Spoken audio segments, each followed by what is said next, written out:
Hi, it's Sabrina. Today is October 9th, 2018, and it marks the 1 year anniversary of the Tubbs fire last year in Santa Rosa. So I decided that I want to share me and my family's experience of what happened to us that night. So last year on October 8th, around 5 or 6 at night, my boyfriend and I actually had gotten back from visiting his parents' house in Auburn. And I remember we got back to his house and he said, "I smell smoke." And I was like, I kind of smell it too. But we never really thought twice about that because, maybe someone's having a barbecue or there's a fire way off in the distance in Clear Lake or something. But we, never experienced a fire here.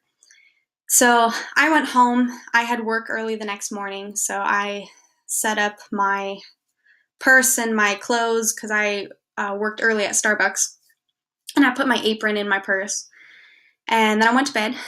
And that past week I had been having trouble sleeping, so I was actually awake at around 2 in the morning. And then I remember hearing a loud gust of wind, and I looked out the window right by my bed, and the sky was, orange, and it was super windy outside, and I was like, oh, that's really weird. But I didn't really think twice about it. And then my mom came in and she said, "Hey, your aunt and uncle in Larkfield are being evacuated. There's some fires in the area. So they're going to be coming here and staying the night.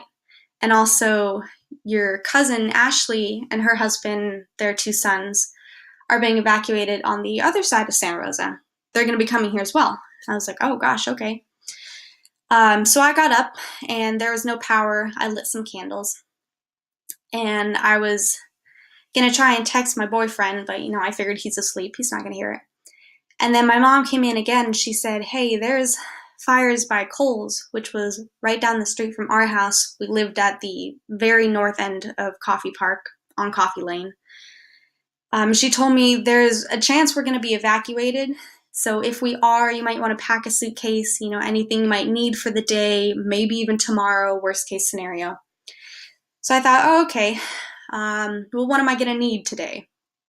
I go to work in like 5 hours. I have to do some schoolwork. So I packed my school books. I packed my laptop, but not the charger because I had already charged it earlier. I packed some socks and like 2 shirts. Didn't pack my phone charger, didn't really get that far. And during this time, my mom had been setting up an air mattress in our spare room. She'd been grabbing blankets, and we had renters in a granny unit next door. So she went and told them, like, "Hey, this is what's going on. There's some fires in the area." And the reason my mom woke up that morning was because our family members in Larkfield called her and told her that there were fires and that they were being evacuated, and they were asking to come stay with us. And when she woke up, it woke up my dad, who is a police officer in Santa Rosa. So he checked his phone and saw that the department was calling in everybody they could because there were fires.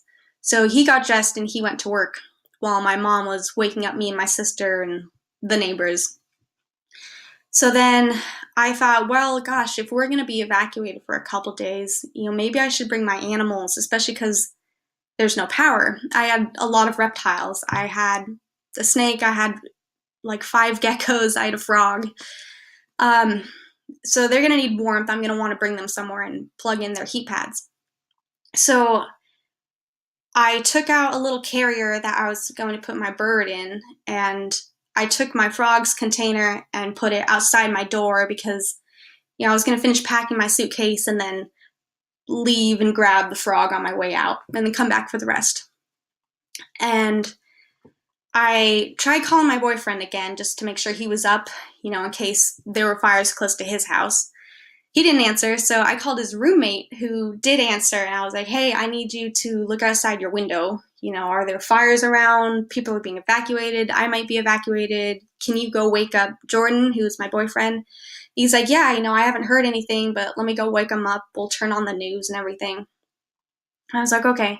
So I eventually called my boyfriend. I was just telling him, like, "Hey, this is what we're doing. We have some people coming over. We might have to leave." And to put this in perspective, this was all happening in about 10 minutes from when I got up, because my mom told me, hey, there's fires, there's people coming over. And then all of a sudden, my mom said, get out of the house, get in the car.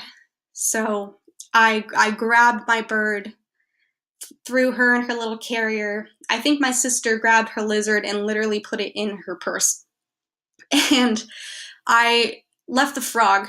I grabbed my suitcase, I ran down the stairs, I ran into the garage, and I looked out. Luckily, my dad, when he had left the garage open. I remember looking out at the orchard that was in front of our house, and it was just orange and smoky. I mean, I could barely see the second row of trees that were out there, and my dad had parked in front of our driveway in his police car, and he was just screaming, get in the car, and I was trying to fit my suitcase, and I was also holding the bird, and it wasn't fitting, and he just ran up, shoved it in, and closed the trunk and said, get in the car. And my mom backed up, and my sister was holding her bird, and she had a lizard in a purse, and we had our dog.